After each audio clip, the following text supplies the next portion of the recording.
হ্যাঁ গো, তুমি এটা কি পরে আছো? কেন, আমি তো গামছা পরে আছি। গামছা পরে আছো? ঘরে চলো, এখানে এক্ষুনি বাইরে দেখো। ঘর চলো, ঘর চলো, ঘরে।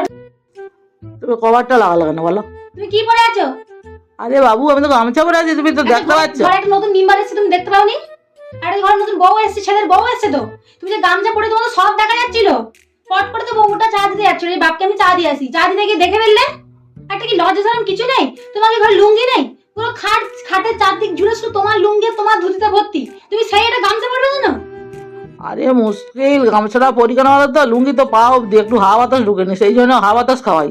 হাওয়া বাতাস তো রাত্রিবেলা শুয়ে খাই দিবে। সারাদিন আমি আমি পুরো শাড়ি পরে আছি, আমার তো পুরো শাড়ি ব্লাউজ শাড়ি সব আছে। আরে বুড়ি, তুই তো রাত্রিবেলা পুরা উলাঙ্গা থাকু। তুই কি তুই উলঙ্গ থাকবি? তুই কেন এখন বললি? বউটা এক্ষুনি দেখে ফেললে। সে বাপ বাড়ি থেকে কি বলবে? ফোনে তোর তো 24 ঘন্টা তার মাকে ফোন করছে, বাবাকে, তার দিদি, পিসি, মাসি সবাইকে তো ফোন করে। ওই হেসে হেসে কথা বলে, কি বলে তাহলে? বলবে তো শ্বশুর পরে থাকে, গামছা পরে থাকে, সব দেখা যায়।